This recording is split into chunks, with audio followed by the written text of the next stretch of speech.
చెప్తున్నాం. అధ్యాయం పేరు భక్తి యోగం.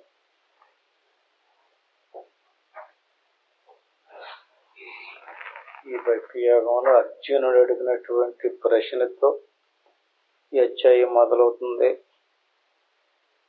ఈ అర్జునుడు ఏమడిగాడన్న దాన్ని మొదటి శ్లోకంలో ఏవం సతత యుక్తాయే భక్త త్వాం పర్యుపాసతే.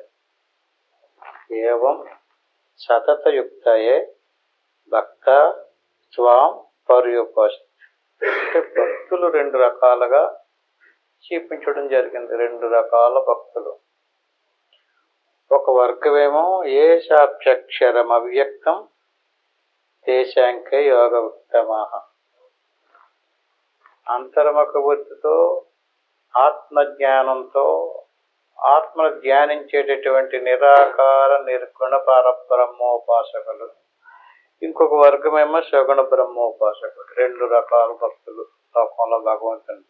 ఇద్దరు కూడా భగవంతుడిని మోక్షం పొందాలనే కోరుకుంటున్నారు. ఇటువంటి ఈ రెండు వర్గాలలో ఏవం సతత యుక్తయే, ఎప్పుడు కూడా నిరంతరము సతతము కూడా భగవంతుని ధ్యానిస్తూ ఉంటున్నారు, ప్రార్థిస్తూ ఉంటున్నారు, పూజిస్తూ ఉంటున్నారు. భక్త త్యాం పర్యుపాసన. ఇద్దరు కూడా చక్కగా ఒకే విధానంలో ఉపాసన చేస్తారు. కానీ ఎవరు ఇందులో గొప్పవాళ్ళు, ఇది ఇప్పుడు మనం తెలుసుకోవాల్సింది. అలాగే మన మతాన్ని పరిశీలించి చూడండి. కొంతమంది ఏమో అంతర్ముఖ బుద్ధితో యోగ మార్గం ద్వారా సాధన చేసేవాడు కొంతమంది ఏమో తీర్థయాత్రలు చేస్తూ పూజలు పునస్కారాలు నోములు అభిషేకాలు ఇలా రకరకాలైనటువంటి ఆచార కాండతో కొంతమంది ఉన్నారు. వాళ్ళలో దేవుడు అంటే ఇష్టమే, వాళ్ళకే భక్తి భావన ఉంది, వీళ్ళకే భక్తి భావన ఉంది. ఈ ఇద్దరులోనే ఎవరిది కరెక్ట్? ఎందుకంటే మనకు ఒకసారి సందేహం వస్తుంటుంది. ఈ జనం అందరూ కూడా ఎటే ఎక్కువ ఉన్నారు, అది కరెక్ట్ ఏమో అనుకుంటాం మనం. లేదా అది కరెక్టా ఇది కరెక్టా? ఏ సాక్షరం అవ్యక్తం అంటే ఒకటేమో అక్షరము. అక్షరం అంటే క్షరము కానటువంటిది, నామరూపాలు లేనటువంటి నిరాకారమైనటువంటి స్వరూపం. ఇంకొకటేమో భాష్యమైనటువంటి అంటే ఆ నామరూపరహితమైన స్వరూపం తెలియలేనటువంటి వాళ్ళు ఏదో ఒక రకంగా నామరూపాదులతో కూడినట్టు ఆకారాన్ని పూజించేటటువంటి వాళ్ళు. ఇద్దరు వర్గాలు ఉన్నారు. దేశాంకే యోగ విత్తమ. వీళ్ళిద్దరిలోని ఎవరు గొప్ప అంటే యోగ విత్తములు అంటే సత్యాన్ని తెలుసుకున్నటువంటి వాళ్ళు ఎవరు వీళ్ళిద్దరిలో. దానికి ఈయన చెప్తున్నాడు, భగవాను వాస మయ్యావేశ్య మనోయేమాం నిత్యయుక్త ఉపాసతే శ్రద్ధయా పరయోపేతాః తే మే యుక్తమామత. ఇప్పుడు మనకి ప్రశ్న కూడా వివరంగా లోకం కనపడుతుంది మనకి. ఇది ఆల్రెడీ మన ద్వారా చెప్పుకున్న శ్లోకాలే మళ్ళీ గుర్తు చేసుకోవడం కోసం చెప్పుకుంటున్నాం. లోకంలో ఈళ్ళలో ఉన్నారు, రాళ్ళు ఉన్నారు. వీళ్ళేమో వాళ్ళది కరెక్ట్ కాదనుకుంటున్నారు, వాళ్ళేమో వీళ్ళది కరెక్ట్ కాదనుకుంటున్నారు. ఇద్దరులోనే ఎవరు గొప్పవాళ్ళు అనేటువంటిది ఇక్కడ అర్జునుడు అడిగిన దానికి ఈయన చెప్తున్నాడు. మయి ఆవేశ మనోయేమాం నిత్యయుక్త ఉపాసతే. చూడండి, మయి అంటే నాయందు, మనో ఏమాం అంటే నాయందు ఎవరు యొక్క వాళ్ళ మనసుని నాయందు లీనం చేస్తారో మనో ఏమాం నిత్యయుక్త ఉపాసతే. మనసుని పరమాత్మ యందు లీనం చెయ్యాలి, పరమాత్మ యందు లగ్నం చెయ్యాలి. ఇక్కడ మనం బయటకు వచ్చామనుకోండి, ఒక దేవుడు ఉండడు, ఒక సిద్ధాంతం ఉండదు. ఎవరికి నచ్చిన విధానంలో ఒక్కొక్కరు ఒక్కొక్క దేవుడిని ఆరాధన చేస్తూ ఉంటారు. అక్కడ మనసును అందులో లీనం చేసేటటువంటి విధానం ఉండదు. అక్కడ భక్తితోటి వాక్కుతోటి స్మృతించడము, లేదా చేతులతోటి కాళ్ళతోటి భజన చేయటము, డ్యాన్స్ కట్టడము, పాటలు పాడటం. ఇక్కడ ఏం కావాలి? ఇంద్రియాలు కావాలి, బాహ్యేంద్రియాలు. ఇక్కడ బాహ్యేంద్రియాల గురించి చెప్పుకోలేదు. సరాసరి మనసు ఎక్కడ ఉంటుంది? లోపల ఉంటుంది. దేవుడు ఎక్కడ ఉంటాడో లోపల ఉంటాడు. అంటే లోపల ఉన్నటువంటి దేవుళ్ళు లోపల ఉన్నటువంటి మనసులు తీసుకెళ్ళి ఆ దేవుడు లీనం చెయ్యాలి. చూడండి, మై ఆవేశ ఆవేశింపజేయటము, దేనిని ఆవేశింపజేయాలి? వారి యొక్క మనసుని పరమాత్మ యందు ఆవేశింపచేయాలి. మై అంటే నా యందు, మై ఆవేశ్య మనోయేమాం నిత్యయుక్త ఉపాసతే శ్రద్ధయా పరయోపేత తే మే యుక్త తమామత. అంటే ఈ మతంలో అది మన మతమే, ఇది మన మతమే. వాళ్ళు దేవుడి కోసమే, వీళ్ళు దేవుడి కోసమే, వాళ్ళు దేవుడి భక్తులు, వీళ్ళు దేవుడి భక్తులే. కానీ ఇందులో యుక్తులు ఎవరంటే యుక్త తమామత అంటే ఎక్కువ గొప్పవాళ్ళు ఎవరంటే మనసును పరమాత్మ యందు లీనం చేసినటువంటి వాళ్ళు ఎవరో వాళ్ళు గొప్ప. మనం తడుముకోక్కర్లేదండి. ఏదైనా చెప్పాలన్నప్పుడు ఇలాంటి ఒక శ్లోకాన్ని మనం కంఠస్థం చేసుకుని ప్రమాణం చూపించాలన్నమాట. దేనికైనా సరే ఇప్పుడు రకరకాల శాఖోపశాఖలుగా మన మతంలో చాలా మంది మాది గొప్ప అని చెప్తున్నారు కదా. అది చెప్పినప్పుడు మీ దానికి ప్రూఫ్ ఏంటి, ప్రమాణం ఏంటి అని అడగాలి. ఇప్పుడు ప్రమాణం చూపించాలి. అలాగే మనం దేనికైనా సరే ప్రతి దానికి కూడా ప్రమాణం కావాలి. గుడ్డిగా అనుసరించవలసినటువంటి పని లేదు. ఈయన ఏం చెప్పాడు క్లియర్గా, ఎవరు మనసుని పరమాత్మలో అంటే మన కళ్ళు, కాళ్ళు, చేతులు, బయట బాహ్యేంద్రియాలు వీటితోటి ఉపాసన చేయటం వేరు. మనసు వీటిని వదిలేసి మనసును పట్టుకుని మనసును తీసుకెళ్ళి పరమాత్మలో లీనం చెయ్యాలి. అటువంటి వాడెవడు యుక్త తమా మత, అది మతం, అది ఉత్తమమైన మతం అని చెప్పడం జరిగింది. ఇక ఏ అక్షరం అనిర్దేశం అవ్యక్తం పర్యుపాసతే సర్వత్రగమచింత్యంచ కూటస్థమచలం ధ్రువం. లోపల ఉన్నటువంటి స్వరూపం ఎలాంటిది? కూటస్థం అంటే కదలదు, అచలము, ధ్రువము, 3 పదాలు వాడారు అక్కడ. ధ్రువ నక్షత్రం అంటారు కదా, శౌర్యుడు, చంద్రుడు, నక్షత్రాలు అన్ని కదులుతాయి కానీ ధ్రువ నక్షత్రం కదలదు. అట్టి మాదిరిగా ఆ లోపల ఉన్నటువంటి ఆత్మ ధ్రువం, కదలంది, అచలం, చెలించింది, కూటస్థం. జాగ్రత్త, స్వప్న, సుషుప్తి అవస్థలలో ఒక్కొక్క అవస్థ వస్తుంది, ఒక్కొక్క అవస్థ పోతుంది. కానీ లోపల ఉన్నటువంటి ఆత్మ కూటస్థుడు, ఆయన కదలడం ఎప్పుడు ఉంటాడు. ఆ సర్వత్రగా మషించింది. దేన్ని తెలుసుకోవాలి మనం, దేన్ని పట్టుకోవాలి అంటే అలా మార్పు చెందకుండగా, కదలకుండగా, నిశ్చలంగా ఎప్పుడూ ఉండేటటువంటి స్వరూపం మన ఆత్మ. దాన్ని మనం మెలకువలోకి వచ్చాం. మెలకువలోకి వచ్చినప్పుడు శరీరం తెలుస్తుంది. శరీరం దేనికి తెలుస్తున్నాయి? జ్ఞానేంద్రియాలకి, కర్మేంద్రియాలకి తెలుస్తుంది, ప్రపంచం తెలుస్తుంది. జాగ్రత్త అవస్థని స్వప్నంలోకి వెళ్ళినప్పుడు జాగ్రత్త అవస్థకి సంబంధించిన ప్రపంచం తెలియటం లేదు, మన శరీరం కూడా తెలియటం లేదు. అక్కడ స్వప్నంలో ఇంకొక అవస్థ తెలుస్తుంది. స్వప్నంలో నుంచి సుషుప్తిలోకి వెళ్ళినప్పుడు సుషుప్తులు హాయిగా సుఖంగా నిద్ర హాయిగా ఉంది. అప్పుడు స్వప్నంలో ఉన్నటువంటి విషయం కూడా తెలియటం లేదు. కానీ మనం స్వప్నంలో ఉన్నాం, సుషుప్తిలో ఉన్నాం, మెలకువలో కూడా ఉన్నాం. కానీ మెలకువలో ఉన్నది స్వప్నంలో లేదు, సుషుప్తిలో లేదు. స్వప్నంలో ఉన్నది సుషుప్తిలో లేదు, మెలకువలో లేదు. అంటే ఒక అవస్థలో ఉన్నటువంటి వస్తువు ఆ అవస్థకే పరిమితమై ఉంటుంది, కానీ ఇంకొక అవస్థలోకి వెళ్ళేటప్పటికి ఉండలేదు. మన స్వరూపము అన్ని అవస్థల్లోనే ఉంటుంది. అన్ని అవస్థల్లోనే ఉండేదానికి కూటస్థుడు అని పేరు. జాగ్రత్తలో ఉన్నాం, మనకు తెలుస్తుంది కదా జాగ్రత్త, మన స్వప్నం తెలుస్తుంది, సుషుప్తి కూడా తెలుస్తుంది కదా. ఆ తెలియజేటటువంటి ఎవరికి తెలుస్తుంది? నాకే తెలుస్తుంది. అటువంటి దాన్ని సర్వత్రగా మచించారు. దాన్ని ఎలా చింతించారు, ఎలాగ ఆలోచిస్తారు, దాన్ని ఎలా ఊహించారు? ఎవరిని? మీ లోపల కదలకుండగా అన్ని అవస్థల్లోనే స్థిరంగా ఉండేటటువంటి మీ ఆత్మస్వరూపాన్ని అచింతించారు, సర్వత్రగా మచింతించారు. దానికి అక్షరము అన్నారు. అంటే అది నశించదు. క్షరం అంటే ఈ స్థూల సూక్ష్మ కారణ శరీరాలతో కూడిందంతా క్షరము. లోపల ఆత్మ అక్షరం. ఏ త్వక్షరం అనిర్దేశం, అది నిర్దేశించడానికి సాధ్యం కాదు. ఎవరి మట్టికి వాళ్ళే అంతర్ముఖబుద్ధితో గుర్తించాలి తప్ప బాహ్యంగా తెలుసుకోవటం కుదరదు. అవ్యక్తం, వ్యక్తం కాదంటే శరీరం కనపడుతుంది కదా, శరీరం కనిపించినట్టుగా అది కనిపించదు. ఎందుకని కనిపించదు? ఎందుకంటే దానితోటే అన్ని చూస్తున్నాం మనం. దాన్ని చూడాలంటే దేనితోటి చూడాలి? అందుచేత అది ఎలాంటిది? వ్యక్తం కాదు, చెప్పడానికే చూపించడానికే కుదరదు. అదే అన్నిటికీ ఆధారం కనుక అటువంటిది దాన్ని పర్యుపాసతే, దాన్ని ఎవడైతే ఉపాసన చేస్తున్నాడో వాడు సర్వత్రగా మచించే కూటస్థం మచలేంద్రం. వాడు కరెక్ట్ అయినటువంటి పందాలో ఉన్నాడు, కరెక్ట్ అయిన సిద్ధాంతంలో ఉన్నాడు. శం నియమ్యేంద్రియ గ్రామం సర్వత్ర సమబుద్ధయ. శం నియమ్యేంద్రియ గ్రామం, అది తెలుసుకోవాలనుకున్నటువంటి వాడు ఇంద్రియాలను ఒక క్రమ పద్ధతిలో నియమించాలి. లోపలికి ప్రయాణం చేస్తున్నాడు, లోపలికి ప్రయాణం చేసినప్పుడు ఇంద్రియాలు ఉన్నాయి కదా, దేనికి ఏ ఇంద్రియానికి ఏది విషయమో ఆ విషయంలోగా ఇంద్రియం లాక్కుపోతుంది. లాక్కుపోయినప్పుడు ఆ ఇంద్రియానికి సంబంధించిన విషయం తెలుస్తుంది స్పష్టంగా.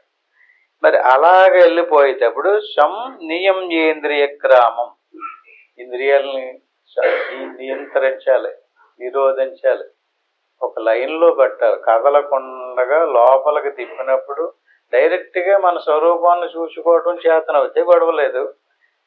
అలా చూడటం చేత కాకపోతే శ్వాసను చూస్తూ ఉండాలి, దాన్నే చూస్తూ ఉండాలి. సం నియమ్యేంద్రియ గ్రామం సర్వత్ర సమబద్ధయ.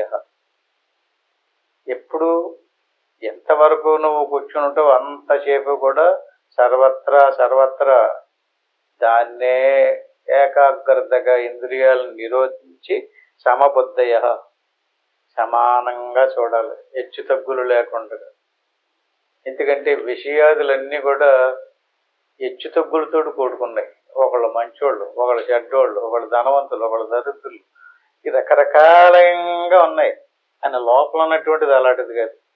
సమబద్ధయ, అందరిలోనే ఉన్నటువంటి ఆత్మ సమానమైనటువంటి స్వరూపం, నిశ్చలమైనటువంటి స్వరూపం. తే ప్రాప్నువంతి మామేవ,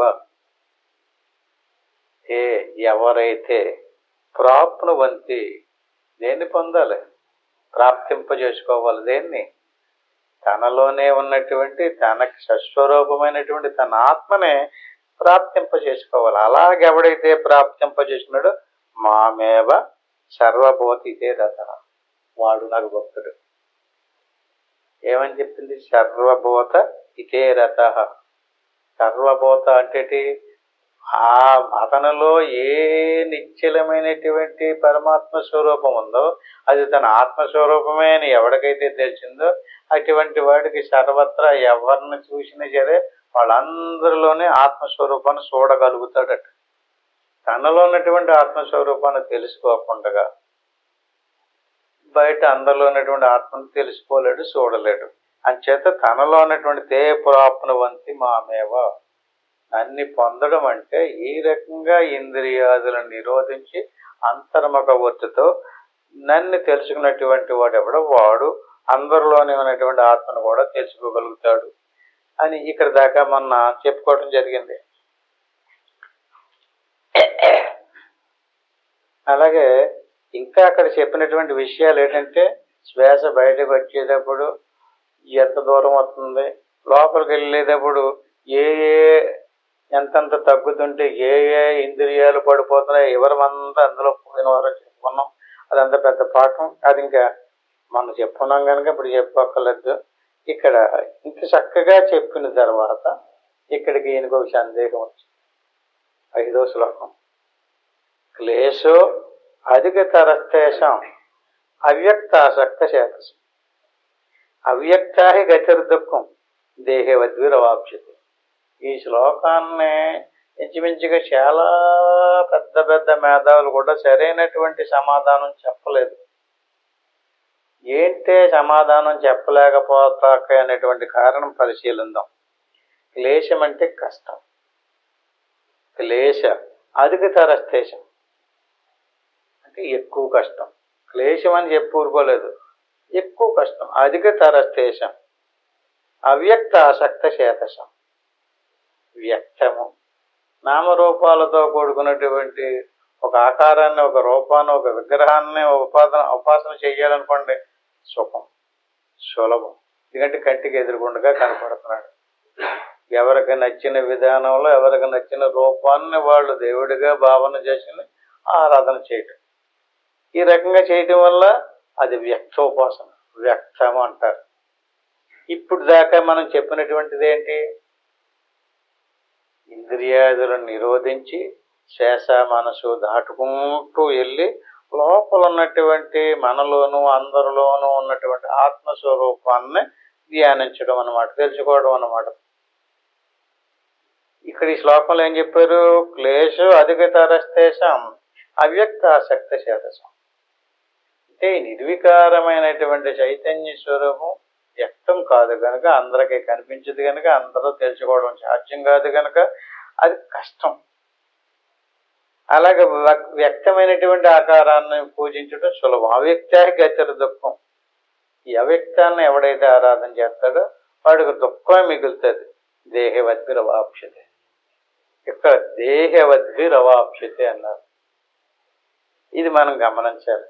నీవు ఎవరవు అంటే లోకం అంతా ఈ శ్లోకానికి సరైనటువంటి సమాధానం చెప్పకుండా మన ఆత్మ మార్గానికి సంబంధించినటువంటి ఆత్మ ధ్యానానికి సంబంధించినటువంటి దానిని పక్కన పెట్టేయడానికి ఈ శ్లోకమే పెద్ద కారణం మొత్తం అంతా కూడా. ఎందుకంటే ఈ ఆత్మ ధ్యానం చేసేటటువంటి వాళ్ళకి కష్టమట, దుఃఖమట, క్లేశమంట, అధికతరస్తేషం. అంచేది పూజలు మొదలైనటువంటి సులభం కదా అని దీనికే ప్రచారం ప్రాముఖ్యతను ఇచ్చారు. అయితే ఇక్కడ దేహవద్భిరాప్యతే అన్నది అంటే దాని అర్థం ఏంటి? దేహభావంతో ఉన్నాం మనం అందరం కూడా. దేహభావన నుంచి దేహభావం పోగొట్టుకుని మనసును దేవుళ్ళలో విలీనం చేసినటువంటి స్టార్టింగ్లోని శ్లోకంలో ఏం చెప్పాడినా రెండో శ్లోకం మయ్యావేశ మనోయేమం. లోపలికి తిరిగి అంతరముకి అవుతుందో అలా శ్వాసను పట్టుకొని ఉంటే శ్వాస సన్నగిలుతుంది, సన్నగిలుతుంది, సన్నగిలుతుంది. వదలకుండా ఉంటే అలా ఎల్లగా ఎల్లగా ఎల్లగా ఏమవుతుంది?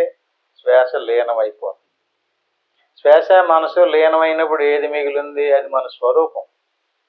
అది ఎప్పుడూ ఉండేటటువంటి స్వరూపం అని కదా చెప్పాడు. అటువంటి స్వరూపాన్ని దేహభావనతో దేహదారిగా ఎవడైతే ఆరాధన చేస్తున్నాడో దాన్ని ఏమంటారు? ఇతని భావన ఏం పోయలేదు? దేహ భావన నశించలేదు. దేహ భావన నశించలేనటువంటి వాడికి ఈ ఆత్మజ్ఞానం కష్టం. నేను దేహమునే అంటే సత్సంగంలో కూర్చోబెట్టి నువ్వు సోహం ఇది కాదు ఇది కాదు అన్నప్పుడు ఆ చెప్పినటువంటి మాట మీద నమ్మకం కలిగి ఈ శరీరం పుట్టింది. ఇది నిరంతరము పరిణామం చెంది రేపో మాపో నశించదు. ఈ శరీరం ఎందుకు వచ్చింది? అసలు పూర్వజన్మలో చేసినటువంటి కర్మఫలాన్ని అనుభవించడానికి. దాన్ని ప్రారంధము అంటారు. అసలు పూర్వజన్మలో చేసినటువంటి కర్మఫలం ఎందుకు మన శరీరం పోయినప్పుడు నశించుకోవాలి కదా. అది కూడా అది ఎందుకు నశించలేదు అంటే అక్కడ మనకు జ్ఞానం రాలేదు. ఎప్పుడు? నీరుడు చనిపోయినప్పుడు. అంటే ఏ జ్ఞానం కలగలేదు మనకి? మనకు సంబంధించిన మన స్వరూప జ్ఞానం కలగలేదు. కలగని కారణం చేత కర్మఫలం మిగిలిపోయింది. అలా మిగిలిపోయినటువంటి కర్మఫలాన్ని అక్కడ ఉండిపోయినటువంటి కర్మను సంచితము అంటారు. దాంట్లోంచి కొంత కర్మ తెచ్చుకున్నాడు, ప్రారంధం అంటారు. అది అనిపిస్తున్నాడు. ఇప్పుడు మళ్ళీ కర్మ చేస్తున్నాడు. అంటే ఇప్పుడు కర్మ నశించాలంటే ఏం కావాలి? కర్మ నశించాలంటే తన స్వరూప జ్ఞానం కలగాలి. అంటే నేను దేహమును కాదు. గురువుగారు మొదటి ఉపదేశంలోనే నువ్వు దేహము కాదయ్యా, నువ్వు ఆత్మస్వరూపానివి. మరి ఆత్మస్వరూపానికి అయితే నాకు ఎందుకు తెలుస్తలేదండి, నాకు ఎందుకు కనిపించడం లేదండి అంటాడు. కనిపించేటటువంటి వస్తువు కాదు, ఇది నీ స్వరూపం. అంటే ఇక్కడ ఒక ఉపమానం చూడండి. మన ప్రపంచాన్ని అంతటాన్ని కంటితోడు చూస్తున్నాం. కంటితోడు చూసేటటువంటి కన్నుని ఆ కంటితో చూడండి. కన్నుని కంటితో చూడటం కుదరదు. అంటే కన్ను అన్నిటిని చూసేటటువంటి కన్ను. ఇప్పుడు దీపం అన్నిటికి వెలుగునెత్తది. ఆ వెలుగు దీపానికి ఉపయోగం లేదు. ఏనా అర్థమైందా? కన్ను అందరినీ చూస్తుంది కానీ తనను చూసుకోవడానికి అవసరం లేదు కన్నుకి. అలాగే దీపం అన్నిటిని గదిలో ఉన్న వస్తువులన్నిటినీ ప్రకాశింపచేస్తుంది. కానీ దీపం తన పనికిరాదు. దీపాన్ని ఉందే దీపం ప్రకాశం ఎత్తుందని తెలియపరచడానికి ఇంకో దీపం కూడా అవసరం లేదు. ఆ దీపం తనను తాను పుచ్చుకునేది కాదు. అది ప్రకాశ వస్తువు. ఆత్మ లాంటిది, ప్రకాశ వస్తువు. అన్నిటిని చూస్తుంది, అన్నిటిని తెలుసుకుంటుంది. మంచి చెడ్డ పుణ్యము పాపము అన్నీ చూస్తుంది. అలా అన్నిటినీ తెలుసుకునేటటువంటి జ్ఞాన స్వరూపమే ఆత్మ. అటువంటి జ్ఞాన స్వరూపమైనటువంటి ఆత్మను దేహ స్వరూపం అనుకున్నాడు. దేహ స్వరూపం అన్నటువంటి భావన ఎంతవరకు నశించలేదో, దేహ భావనతో దేవుణ్ణి కూడా దేహ భావంలోకి ఎవడైతే చూస్తుంటాడో అతనికి క్లేశో అధిక ధరశేషం అవ్యక్తాసక్త చేతసం. ఇంద్రియరహితమైనటువంటి స్వరూపం ఎలా గోచరం అవుతుంది? అంచేత ముందు ఇతనికి భావన పోగొట్టాలి. నేను అనేది దేహము కాదు, నేను స్త్రీని కాదు, పురుషుణ్ణి కాదు, నాకు బాల్యమో కౌమారమో యవ్వనమో మొదలైనటువంటి లేవు, నాకు ప్రాణం కాదు, మనసు కాదు, ఇంద్రియాలు కాదు, ఎన్నిటికీ కూడా ఎన్నిటినీ దాటిపోయిన తర్వాత ఎన్నిటికీ సాక్షి, అన్నాటికి అధిష్టాన స్వరూపం. గదిలో ఉన్నటువంటి వస్తువులన్నీ ప్రకాశింపజేసేటటువంటి దీపం లాంటిది నా స్వరూపం అని తెలుసుకున్నటువంటి వాడికి సులభం. అలా తెలుసుకోకుండా దేహమే నేనని దేహభావాన్ని పోగొట్టుకోకుండా దేహభావాన్ని వదలలేనటువంటి వాడికి కష్టం. అంచేత దేహరహితమైనటువంటి స్వరూపం మనది. అందుచేత దేహభావాన్ని వదిలినటువంటి వాడు ఎవడైతే ఉన్నాడో అటువంటి వాడికి ఆత్మ సులభం, సుఖం. దేహభావాన్ని వదలలేనటువంటి వాడికి ఈ ఆత్మ మార్గం కష్టం, క్లేశము. అంచేత ముందుగానే నువ్వెవరు నాయనంటే మాకు చెప్పారండి, నేను శరీరం కాదండి, శరీరం కంటే వేరుగా ఉన్నటువంటి ఆత్మస్వరూపం. అది నీకు కనపడిందా? కనపడేది కాదు. అంటే ఇది కాదు, కానీ దీన్ని తెలుసుకునే జ్ఞానమే నా స్వరూపం అనేటువంటి భావనలో ఉన్నటువంటి ఆత్మ సులభం. ఈ భావన లేనటువంటి వాడికి ఆత్మ క్లేశము, కష్టము, సులభంగా లభించేటటువంటి వస్తువు కాదు. అందుచేత క్లేశము అంతర్ముఖవృత్తి యందు ఆవరణ భంగం ఒకటి వలన ఆత్మ స్పష్టంగా తెలియబడుతుంది. అంటే అంతర్ముఖ వృత్తిలోకి తిరిగితే తప్ప ఆవరణం భంగము కాదు. ఆవరణం అంటే మూత. మూత అంటే ఏంటండి? చీకట్లో తాడుని పాముగా చూసాం. తాడు పాముగా గోచరం అవ్వడానికి, ఊహించడానికి గల కారణం అక్కడ ఏముంది కారణం? తాడా లేక చీకట? తాడే పాము కింద కనపడింది కదా. మరి ఎలుగులో ఉన్నప్పుడు అలాగ ఎందుకు కనిపించడం లేదు? అంటే ఎలుగులో ఉన్నప్పుడు తాడు తాడుగానే కనపడదు, పాము పాముగానే కనపడదు. అదే చీకట్లో ఉందనుకోండి, చీకట్లో తాడు కనిపించదు, పాము కనిపించదు. అంటే చీకట కారణం కాదు, ఎలుగు కాదు. అక్కడ మసక చీకటి. వస్తువు కనపడుతుంది కానీ స్పష్టంగా కనిపించడం లేదు. అలా స్పష్టంగా కనిపించకపోవడానికి అజ్ఞానం అని పేరు. అంటే మన ఆత్మ నేనున్నానని ప్రతి ఒక్కడికే తెలుస్తుంది, చెప్పక్కర్లేదు. నువ్వు ఉన్నావంటే బ్రహ్మాండంగా ఉన్నానంటాడు. ఎలాగున్నావనగానే ఆ తాడా పామా అని స్పష్టంగా ఎలా చెప్పలేకపోతున్నాడో అట్టి మాదిరిగా తన గురించి స్పష్టంగా చెప్పలేకపోతున్నాడు. అంటే అక్కడ ఉన్నది ఏది? జ్ఞానమా? జ్ఞానమైతే ఉన్నదన్నట్టుగా తెలుస్తుంది కదా. పోనీ అజ్ఞానమా? అజ్ఞానము కాదు, జ్ఞానము కాదు, తెలియనితనం ఏదో ఉంది అక్కడ, ఆవహించింది. దానికే ఆవరణము అంటారు. ఈ ఆవరణం భంగం అవ్వాలి అంటే మన అంతర్ముఖ వృత్తిలోకి వెళ్ళి శ్వాస మనసు దాటి సంకల్పరహితమైనటువంటి స్థితిని పొందాలి. ఆవరణం అంటే ఇంకా స్పష్టంగా చెప్తాను మీకు. మన మనసు నిత్యము ఏదో ఒకటి అంటుకుంటుంది కదా. ఏది అనుకుంటుందో ఆ అనుకున్న దానికి సంబంధించిన ఆకారం వస్తుంది కదండి. ఆ ఆకారాన్ని మనం చూస్తున్నాం కదా. ఆ ఆకారాలని ఎంతవరకు మనం వదలడం లేదు అంతవరకు ఆవరణం ఉన్నట్టు. అంటే వస్తువు కనిపించదు. ఆవరణాన్ని తీసేయాలంటే మన మనసులో అనుకుంటే ఏర్పడేటటువంటి ఆకారాలని సత్యం అనుకోకూడదు, అసత్యము కాదు. సత్యము కాదు, అదొక కల్పన, అదొక భ్రాంతి. మనసు అనుకుంటే అనుకోవడం వల్ల ఆ ఆకారాలు వస్తున్నాయి. అంటే అవన్నీ యథార్థము కాదు, అదంతా మిథ్య, అదంతా కల్పన అనేటువంటి జ్ఞానం మనకు రావాలి. ఆ జ్ఞానం వచ్చి ఆవరణం పోయినట్టు. అంచేత ఆ లోపలికి వెళ్ళి యథార్థాన్ని శ్వాస మనసు లయించినటువంటి స్థితి ఎవడైతే చూసాడో అటువంటి వాడికి ఆవరణం ఉండదు. ఎవడికి ఆవరణం పోయిందో అటువంటి వాడికి ఆత్మ స్పష్టంగా గోచరం అవుతుంది. బహిర్మూర్తులందు సంకల్ప ప్రవాహం ఉండుడిచే తోపుకి లాభనించుకునిచున్నందున ఆత్మ అవ్యక్తం, అస్పష్టం, అజ్ఞానము, రుద్రత్రము, అవ్యక్త తత్వము ఒక వ్యాక్షితి. అవ్యక్తమన్నా అజ్ఞానమన్నా రుద్రుడన్నా ఈ మూడు ఒకటే అర్థం. రుద్రుడు అవ్యక్త తత్వానికి రుద్రుడు అని పేరు, అజ్ఞానానికి రుద్రుడు అని పేరు. అంటే ఈ రకంగా స్పష్టంగా కనిపించినటువంటి స్థితి.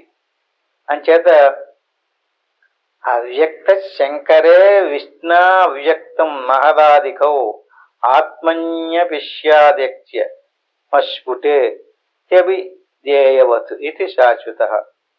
అవ్యక్తము, శంకరుడు, విష్ణువు, మహత్తత్వము, కవతలి అవ్యక్త తత్వము, బ్రహ్మ అస్ఫుటము, ఇన్ని అర్థములు ఉన్నాయి. అంచేత ఇవన్నీ అంటే ఇవన్నిటికి మూల కారణం మనసు ఏది అనుకుంటుందో అనుకుంటే ఏర్పడినటువంటి ఆకారం సత్యమని అనుకోవడమే ఆవరణం. అంటే మనసు కల్పన చేసినటువంటి, మనసు అనుకోవడం వల్ల వచ్చినటువంటి ఆకారాలు సత్యం కాదు అనేటువంటి దృఢమైనటువంటి జ్ఞానం మనకు ఉండాలి. అంటే కొంతమంది చూడండి, నాకు దేవుడు కనిపించాడు, దేవుడితో మాట్లాడేసానని కూడా అంటున్నారు కదా, అదంతా చాలా వాళ్ళ మనసులో వచ్చినటువంటి ఆకారాలు. ఒకడికి ఒక రకం వస్తే ఇంకొకటి ఇంకో రకం, ఇంకొకటి ఇంకో రకం వస్తుంటాయి. మనసు ఉన్నదంటే మాత్రం నిత్యము ఏదో ఒక ఆకారాన్ని కల్పన చేసి తెచ్చి పెడుతూనే ఉంటుంది. అంచేత అటువంటి మనోకల్పితమైనటువంటి రాజ్యంలో మనం ఉండకూడదు. అది మనోకల్పితమైనటువంటి ప్రపంచం. మరి బయట ఉంది కదా, ఈ మనోకల్పితమైన ప్రపంచానికి మూల పదార్థం ఏదో ఒకటి ఉంటుంది కదా, అది బయట ప్రపంచం. బయట ప్రపంచం ఎక్కడి నుంచి వచ్చింది? ఇది ఈశ్వరుని యొక్క మనసు చేత కల్పించబడింది. ఈశ్వరుని యొక్క మనసుకు బ్రహ్మదేవుడు అని పేరు. ఈ జగత్తునంతటనే బ్రహ్మదేవుడు కల్పన చేశాడు. అలా కల్పన చేసినటువంటి ఈశ్వర సృష్ట పదార్థాన్ని అంతటినీ కూడా సత్యమనుకుని, ఎందుకంటే మనకు అది ఆధారం అయ్యింది. ఆ ఈశ్వర సృష్టిలో ఉన్నటువంటి వస్తువులతోటి మనం మమేకమై ఉన్నాం. వాటిని చూసి తెలుసుకుని రికార్డు చేసి పెట్టుకుని మళ్ళీ మన మనసులో వాటినే తలపోతున్నాం, నిత్యము గుర్తుకు తెచ్చుకుంటున్నాం. అలా గుర్తుకు తెచ్చుకునేటువంటి ఆకారాలు ఏవి కూడా నిజము కాదు. అంటే సత్యము కాదు, అసత్యము కూడా కాదు. ఎందుకంటే బయట ప్రపంచం ఎలాంటిదో అలాగా కల్పన, సృష్టి కల్పన, మనోకల్పన. అంచేత మనసు ఆగిపోతే ఆ కల్పన ఉండదు. మనసును ఆపాలి. మనసును ఆపాలంటే వేరే ఇంకొక దారి లేదు, అంతర్ముఖ వృత్తిలోకి తీసుకెళ్ళాలి. శ్వాసను వదిలిపెట్టకుండా ఎవడైతే ప్రయాణం చేస్తాడో అటువంటి వాడికి అంతర్ముఖ వృత్తిలో దానికి సంబంధించినటువంటి పరిపూర్ణమైనటువంటి అనుభవం అంతా అతను పొందుతాడు. దాన్ని ఇక్కడ మనకి కొన్ని శ్వాస గ్రాణము నుండి, అంటే ముక్కు పుటాల నుండి బయటికి 10 అంగుళాలు లోపలికి, బయటికి 10 అంగుళాలు వస్తూ పోతూ ఉంటే, అంటే బయటికి 10 అంగుళాలు వచ్చింది, లోపలికి కూడా 10 అంగుళాలు వెళ్తుంది. లోపల 10 అంగుళాలు వెళ్ళినట్టు శ్వాస మళ్ళీ బయటికి 10 వస్తుంది. ఈ శ్వాసను గమనిస్తూ ఉంటే 10 అంగుళాలు సంచరించేటటువంటి శ్వాస తక్కువ ముఖం పడుతుంది. అంటే మన ఆలోచన లేకుండా టోపికల్ని, రూపాలని, సృష్టిని చూడకుండా శ్వాసనే చూడాలి. అంటే అలా శ్వాసను చూస్తేనే మళ్ళీ ఇంకోటి ఏదో ఒక తలుపుకు తెచ్చుకుని మళ్ళీ ఇంకోటి ఏదో తలుపుకు తెచ్చుకుంటే ఇది తగ్గదు. ఎన్నాళ్ళైనా సరే అలాగే ఉంటుంది. అది తగ్గాలంటే ఇంక పూర్తిగా శ్వాస మీద కేంద్రీకృతం చేసేయాలి మనసు. అలా చేసినప్పుడు 2 అంగుళాలు కనుక శ్వాస తగ్గిందంటే కర్మేంద్రియాలు ఆగిపోతాయట. వాక్కు, పాణి, ఉపస్థపాయువులు 5 కర్మేంద్రియాలు అంటారు. దాన్ని కంగారు పడకుండా భయపడకుండా దాన్ని అలాగే చూస్తే మళ్ళీ ఒక 2 అంగుళాలు తగ్గిపోతాడు. అలా 2 అంగుళాలు తగ్గిపోయినప్పుడు శబ్ద స్పర్శ రూప రసగంధాదులు 5 ఆగిపోతాడు. దాన్ని ఇంకా కదలకుండా గమనిస్తే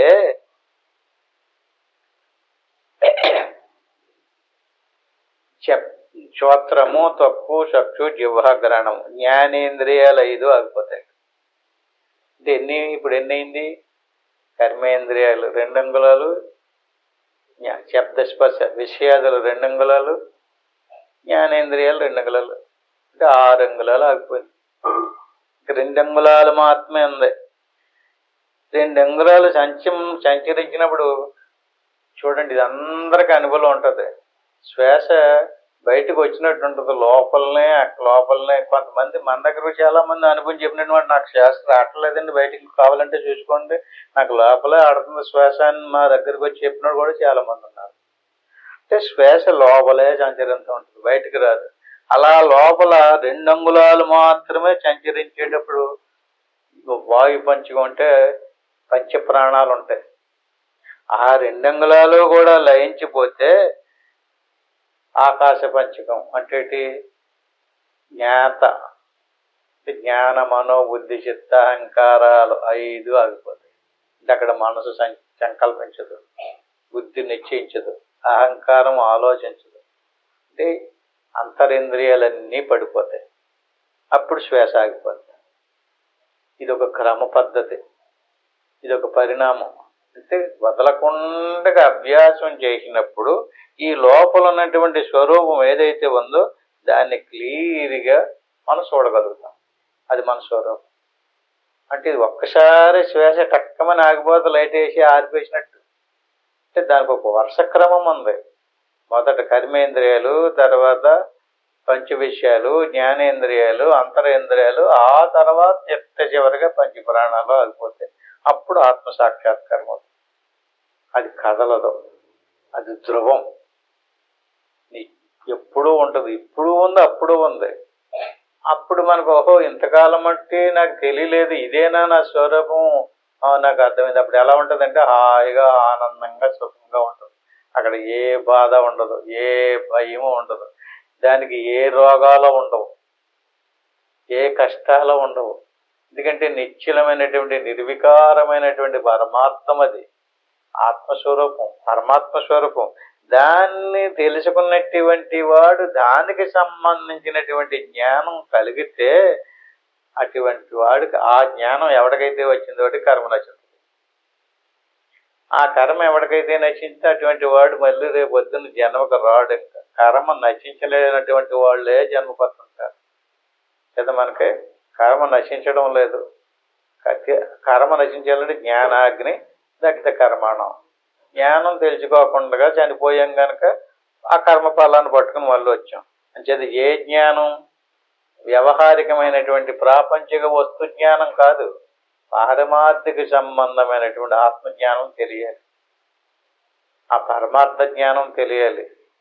అది స్థిరమైనటువంటి సత్యమైనటువంటి కదలన్నటువంటి అచల స్వరూపం, ఆత్మస్వరూపం. ఆ జ్ఞానం కలిగినటువంటి వాడికి జన్మరాదు.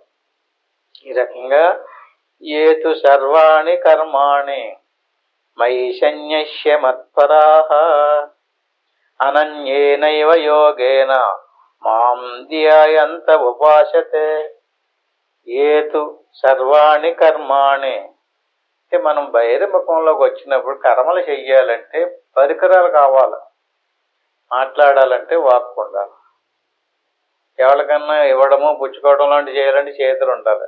ఎక్కడికన్నా వెళ్ళాలంటే కాళ్ళు ఉండాలి. ఇలాగ దేనికైనా సరే కర్మలు చెయ్యాలన్నా విషయాలు తెలిసి చూడాలంటే కన్ను ఉండాలి, వినాలంటే చెవి ఉండాలి. ఏతు సర్వాణి కర్మాణి ఇలా జ్ఞానేంద్రియ భాష్యంగా జ్ఞానేంద్రియాలు కానీ కర్మేంద్రియాలు కానీ ఏ ఇంద్రియాలనైతే మనం ఉపయోగించి కర్మలు చేస్తున్నామో ఏతు సర్వాణి కర్మాణి వైషన్యస్య మత్పరాః. ఈ రకంగా జ్ఞానేంద్రియాలు పడిపోని, కర్మేంద్రియాలు పడిపోని, అంతరేంద్రియాలు పడిపోని, ప్రాణాలు పడిపోని, అన్నీ పడిపోని కదా. ఇప్పుడు మరి ఏతు సర్వాణి ఏతంటే ఏ ఇంద్రియంతో ఏ కర్మ చేసినప్పటికీ కూడా మనం అన్ని ఇంద్రియాలతోటి బయటకు వచ్చి ఏయో కర్మలు చేస్తున్నాం కదా. ఏదో సర్వాణి కర్మాణి, అన్ని కర్మలు కూడా మయి సన్యస్య మత్పరాహ. సన్యస్య అంటే వదిలేయటం అయ్యింది. ఏం వదిలేశారు? ఇక్కడ కాదు వదిలేయటం, నేను మాట్లాడతలేదండి అంటే మళ్ళీ ఏదన్నా చిన్నది ఏదన్నా అంటే ఏటి అన్న అంత మాట అంటావని టైమంటే వచ్చేస్తాను. ఎక్కడ వదిలేయాలి? అక్కడ. అంటే ఎవరికైతే ఈ రకంగా ఏదో ఎవరైనా సరే ఏ కర్మలైతే చేశాడో సర్వాణి సమస్తమైనటువంటి కర్మాని కర్మలు కూడా వైషన్యస్య మత్పరాహ నాకు అర్పణం అయిపోతాయి. ఈడి ఖాతాలో జమ బాబు, ఈడి ఖాతాలో జమ అయితే మళ్ళీ తీసుకొచ్చి పెట్టేస్తాయి. అందుకని చేసినటువంటి కర్మలన్నీ ఎవడి ఖాతాలోకి పోయినాయి? ఆయన ఖాతాలోకి పోయినాయి. మై సన్యస్య మత్పరాహ నాకు అర్పణం అయిపోయింది. వీడికి ఏమీ లేదు, నేనన్నదే నాదన్నదే ఏమీ లేదు, మొత్తం అంతా ఈశ్వరుడికి అంకితం అయిపోయింది. దేవుడి దగ్గర పూజ చేసేది కూడా అంటుంటాం మాటలన్నీ సమర్పయామి అంటారు, మొత్తం అంతా సమర్పణ. కానీ సమర్పణ ఎక్కడవుతుంది? ఇంకెక్కడవుతుంది. అనన్యేనైవ యోగేన. చూడండి, అక్కడ అంతా సమర్పణ అయిపోయింది, బాగానే ఉంది, కర్మలన్నీ సమర్పణం అయిపోయినాయి. ఇతనికి ఏమీ మిగిలిలేదు, ఇంకా ఇతని స్వరూపం మిగిలింది. ఆ మిగిలినటువంటిది ఏదైతే ఉందో అనన్యేనైవ యోగేన, అక్కడ ఈయన స్వరూపానికినే పరమాత్మ స్వరూపానికి భేదం లేదు. అదేంటి ఇక్కడ దేవుడు లేడేటి? ఉండడు, ఇతనే ఉంటాడు. అనన్యేనైవ యోగేన. ఎక్కడ కలిసిపోయారు ఇద్దరునే? అన్యము బహిర్ముఖంగా ఇంద్రియాదులతో చేస్తే జీవుడు ఉంటాడు, దేవుడు ఉంటాడు. ఎక్కువ చేసాడు తక్కువ చేసాడు కొలతలు కూడా ఉంటాయి. ఇక్కడ కొలతలు పోయినాయి, భేదం పోయింది, ఇద్దరు లేరు. అనన్యేనైవ యోగేన, ఒక్కడే ఉన్నాడు, ఇద్దరు కలిసిపోయారు. మాం ధ్యాయంత ఉపాసతే. ఈ రకంగా జీవుణ్ణి దేవుళ్ళో కలిసిపోయినటువంటి స్థితి ఏదైతుందో దాన్ని ఆ స్థితిలో ఉండడమే నన్ను ఉపాసన చేయటము నాయన అంటున్నాడు. ఇప్పుడు మనం ఏమనుకుంటే చూడండి, లేదు ఒక శ్లోకాలు చూడండి, అందుకే భగవంతుని ఆరాధన చేయడం అంటే ఏంటి ఇప్పుడు చెప్పండి. మాం ధ్యాయంత ఉపాసతే, నన్ను ఉపాసన. నేను ఇవాళ పొద్దుటి నుంచి సాయంకాలం దాకా భోజనం చేయడండి ఉపాసన అండి అంటారు. ఇదే ఉపాసన? నేను చెప్తున్నాడు ఉపాసన అంటే అది కాదు. ఏంటిది? మాం ధ్యాయంత ఉపాసన. ఎందుకంటే ఇంకా ఇక్కడ ఇంకొకటి లేడు, అక్కడ ఇద్దరూ కలిసిపోయినటువంటి స్థితి ఏదైతే ఉందో మాం ధ్యాయంత ఉపాసన, అది పరమాత్మను ఉపాసించే పద్ధతి. ఉపాసన అంటే అది, ధ్యానం అంటే అది. అంటే ఏది? ఇప్పుడు మనం శ్వాస మీద మనసు పెట్టినటువంటి స్థితి స్టార్టింగ్ లో రాదు, దాన్ని వదలకుండా చేస్తే చేయగా చేయగా చేయగా చేయగా ఎక్కడికి వెళ్ళాలి? ఇందాక చెప్పుకున్నాం కదా, ఏమేమి దాటిపోవాలి? ఈ పాంచభౌతిక ప్రపంచం అంతా దాటిపోవాలి. కర్మేంద్రియాలు, జ్ఞానేంద్రియాలు, అంతరేంద్రియాలు, ప్రాణాలు అన్నీ దాటిపోతే ఇంక మిగిలినటువంటిది ఆత్మస్వరూపమే. ఏతు సర్వాణి కర్మాణి, ఇంకా కర్మలు చేయటానికి ఇంద్రియాలు లేవు, పడుకొని. ఏతు సర్వాణి కర్మాణి మై సన్యస్య మత్పర. సన్యాసం అంటే ఏంటండి? భార్య పిల్లల్ని వదిలేసేసి గడ్డం వెట్ట తెచ్చుకుని నేను సన్యాసం పుచ్చుకున్నానండి అంటున్నాడు. ఈయన సన్యాసం అంటే ఏంటో చెప్పాడు. ఏంటి సన్యాసం? భార్యతోటి భర్తతోటి ఎవరి పనులు వాళ్ళు చేసుకుంటూ ఎవరి విధానంలో వాళ్ళు ఉండండి. కానీ సన్యాసం అంటే అంతర్ముఖ ఒత్తితో ఇంద్రియాలన్నీ పడిపోయిన తర్వాత ఇతను కర్మలు చేయడానికి ఏమీ లేవు. కానీ సన్యాసం పుచ్చుకుని వెళ్ళిపోయినటువంటి పెద్ద మందికి కర్మలు చేయడానికి అన్నీ ఉన్నాయి, వదిలేదు కదా. సన్యాసం ఎక్కడైపోయింది? తెల్లారితోటికి మళ్ళీ భోజనం కావాలి. ఇక్కడ సన్యసించబడిపోయాడు, మొత్తం అంతా అన్నీ వదిలేసాడు, ఇంకా ఆత్మ పరమాత్మలో విలీనం అయిపోయాడు. ఇది సన్యస్య మత్పర, అదే సన్యాసం అంటే, ఇది ధ్యానం అంటే. అనన్యేనైవ యోగేన మాం ధ్యాయంతో ఉపాసతే తేషామహం సముద్ధార్త మృత్యు సంసార సాగరాత్తు. చూడండి ఏమంటున్నాడంటే, ఆ స్థితిని నుంచి జారి మళ్ళీ ఇంద్రియాల్లోకి వచ్చేసాడంటే మృత్యు సంసార సాగరాత్తు. సంసార సాగరం అంటే ఏంటండి? అందులో నుంచి మళ్ళీ మనసు వచ్చేసింది. అయ్యయ్యో సంసార సాగరంలో పడిపోయాడు. మనసు రాగానే అది ఉందని ఇది లేదని మంచోడు కాదని ఇటు చెడ్డోడు కానీ ఎందులోకి వచ్చేసాడంటే తేజామహం సముద్ధార్థ. నిన్ను ఉద్ధరించాలి అంటే, నిన్ను కాపాడాలి అంటే నీవు ఈ రకమైనటువంటి మార్గం గుండా వచ్చి నాలో నువ్వు ఐక్యం అయిపోయినప్పుడు, నేను నీవు ఒకటైపోయినప్పుడు మొత్తం అంతా సన్యాసం అయిపోయింది. అక్కడ నీకు ఇంకే గొడవ లేదు, ఏ మృత్యువు లేదు. అక్కడి నుంచి దాటి ఇతలకు వచ్చేవా మనసు వచ్చింది, శ్వాస వచ్చింది. తర్వాత ఏమొచ్చాయండి? ఒక్కొక్కటి చక్కగా శ్వాస వచ్చేసింది, మనసు వచ్చేసింది, జ్ఞానేంద్రియాలు వచ్చేసినాయి, కర్మేంద్రియాలు వచ్చేసినాయి, అంతే శరీరం వచ్చింది, లేచి నడండి అంటాడు. అంటే ఇవన్నీ వచ్చేసినాయి. ఏమైంది అక్కడ? శేషామహం సముద్ధార్థ. ఇక్కడ నిన్ను ఉద్ధరించేవాడు లేడు, ఎలా బయటకు వచ్చేసిన వాడిని ఉద్ధరించేవాడు లేడు ఇక్కడ. అందుకని మనకి ఒక గురి, ఒక విశ్వాసం, ఒక నమ్మకం పెట్టుకుని వదలకుండా ఆ స్థాయి మనకు లభించి, అంటే ఈ రహస్యం తెలియటం కూడా చాలా కఠినంగానే ఉంది. దారి ఇలాగుంటే వేరే ఇంకొక రూపంలో ఆరాధన చేస్తున్నాడు మనిషి అని చెప్పి ఈ రకంగా తెలియటమే చాలా పుణ్యం చేసుకుని ఉండాలి. ఈశ్వరానుగ్రహం కలగకుండా రాదు. ఈ రకంగా తెలుసుకున్నటువంటి వాడు ఈ స్థాయి నుంచి ఇక్కడ దాకా ఎవడైతే వచ్చాడో వాడు ఉద్ధరించబడతాడు. అలా కానటువంటి వాడు మృత్యు సంసార సాగరాతు. సంసారాన్ని ఏమన్నాడంటే అండి, మృత్యు అని ఎందుకన్నాడండి? మృత్యు సంసార సాగరాతు అంటే మనసు వచ్చిందా మృత్యువుకు తగులుకున్నాడు, సంసారానికి తగులుకున్నాడు. అదొక సాగరం. చూడండి, పుట్టిన దగ్గర నుంచి ఇప్పుడు ఉపదేశం పొందిన కాడి నుంచి మనసు ఎప్పుడన్నా ఆగిందా? ఎందుకు ఆగుతులేదు? అది ఏంటిది? అదొక సాగరం. అలా తీసుకొచ్చి పెడతానే ఉంటుంది. అంచేది దాన్ని దాటాలంటే భవామి నశిరాత్ పార్థ మై ఆవేశిత చేతసం. నీకు వేరే దారి లేదయ్యా. మై ఆవేశిత చేతసం. నీ జీవత్వాన్ని నాలో ఐక్యం చేస్తేనే నీకు ప్రయోజనం. ఇలా బహిర్ముఖంగా జరగదు. ఇవన్నీ చెయ్యి, అవి అన్నట్లుగా కొలతలు లెక్కలు వచ్చేస్తుంటాయి. జత భవామి నశిరాత్ పార్థ. నిన్ను నేను కాపాడాలంటే, నిన్ను నేను రక్షించాలంటే, ఈ మృత్యువు నుంచి నేను తప్పించాలంటే, నీకు మోక్షం ఇవ్వాలి అంటే ఇది ఇలా రా, ఇలా వచ్చి నాలో కలిసిపో. నాలో కలిసిపోయినాడు భవామి నశిరాత్ పార్థ మై ఆవేశిత చేతసం. అంటే నీ మనసంతా ఆ పరమాత్మ స్వరూపం ఆవేశించాలి. అప్పుడు నీకు ఇంక ఏటి చూసినా నీ స్వరూపానికి దేవుడికి భేదం లేదు. అహం బ్రహ్మస్మి, నేనే దేవుడిని. ఆ జ్ఞానంలోకి రాకుండా ఏదో సాధన చేస్తాడు, సత్సంగం ఉంటాడు, మళ్ళీ మామూలుగా భాష్యంలోకి వచ్చేసి ఇది నాది, ఇది నేను ఎంత సంపాదించాను, నేను అంత సంపాదించాను, ఇంతమందికి ఉపకారం చేశాను, అంతమందికి ఉపకారం చేశాను అంటానే ఉంటాడు. అలా అంటూ మళ్ళీ ఆ సంసార సాగరంలో కొట్టుకుపోతాను. అంచేత సంసార సాగరంలో నుంచి ఉద్ధరించబడేయాలంటే ఇదే దారి. చూడండి, ఇప్పుడు దాకా చెప్పినటువంటి ఈ 2-3 శ్లోకాల్లోనే మొత్తం అంతా ఎంత రహస్యం అంతా ఇమిడిచి పెట్టేశారు. ఇంకెంత చెప్పుకోక్కర్లేదు. ఏంటండి,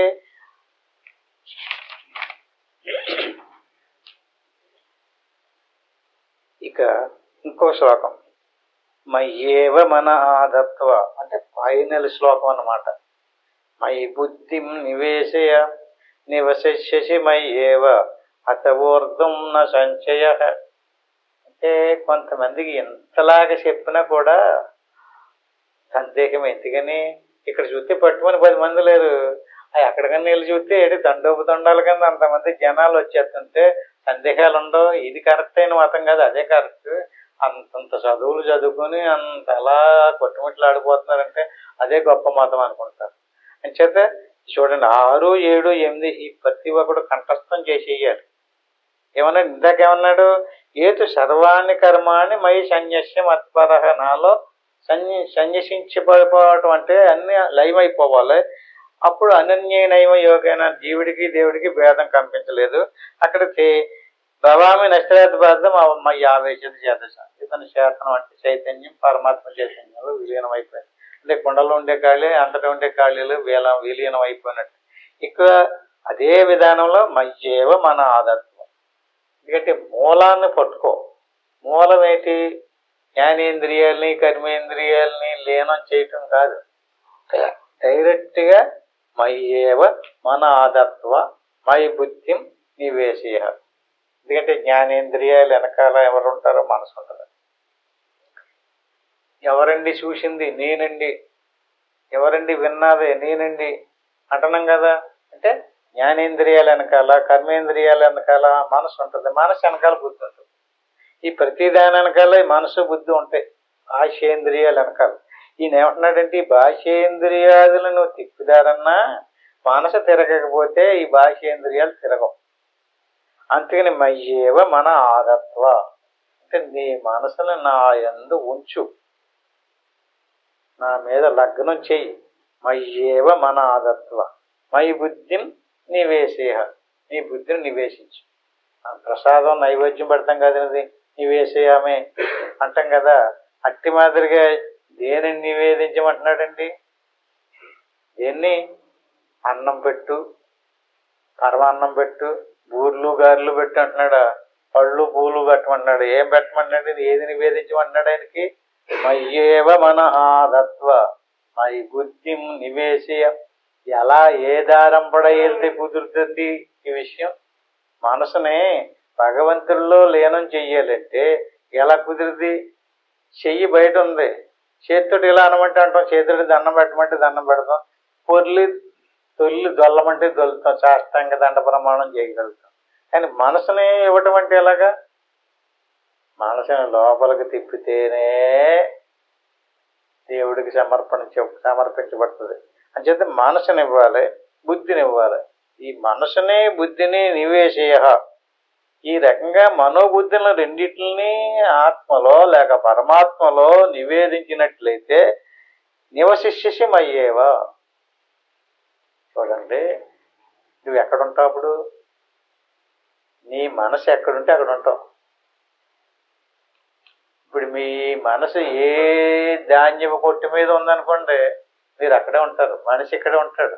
కానీ ఆ ధాన్యపు కొట్టు ఎవడన్నా పట్టుకుపోతున్నాడు లేదు. అలాగే అది గోశాల కాడో అదే పాలు తీసేగాడు దానాలు పెట్టేగాడు తిరుగుతుంది అనుకోండి, అదే డబ్బు ఇనప పెట్టుగాడు. ఎక్కడ తిరుగుతుంది మీ మనసు? మనసు ఎక్కడ తిరిగితే మనిషి అక్కడ ఉంటాడు. మనం అనుకుంటున్నాం మనిషి ఇక్కడే ఉన్నాడు, కానీ మనసు ఎక్కడ ఉందండి? మనసు ఎక్కడుందో మనిషి అక్కడ ఉంటాడు. అంచేత మనిషిని పెట్టమంటలేదు ఈయన, మనసును పెట్టమంటున్నాడు. మనసు కనుక దేవుడి మీద పెట్టామంటే మనిషి కూడా అక్కడికి వెళ్ళిపోయినట్టే. అందుకని మనసుని బుద్ధిని రెండింటినీ కూడా దేవుడి మీద పెట్టేసినట్లయితే మయ్యేవ మనాదత్వ మయి బుద్ధి నివేశయ నివశిష్య మయ్యేవ అత ఊర్ధ్వం నా సంచయ.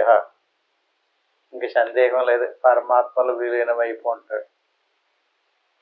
అంటే నువ్వు సాధన చేసినా చెయ్యకపోయినా ఈ విషయాదులను గుర్తు పెట్టుకుని ఖచ్చితంగా ఇదే దారి, ఈ దారికి సందేహం లేదు, వేరే దారి లేదు. జీవుడు దేవుడు అవ్వాలంటే ఇంకొక మార్గం లేదు, ఈ మార్గంలోనే జీవుడు దేవుడు అవుతాడు అనేటువంటి విషయాన్ని స్పష్టంగా ఈ శ్లోకాలలో మనకు చెప్పడం జరిగింది.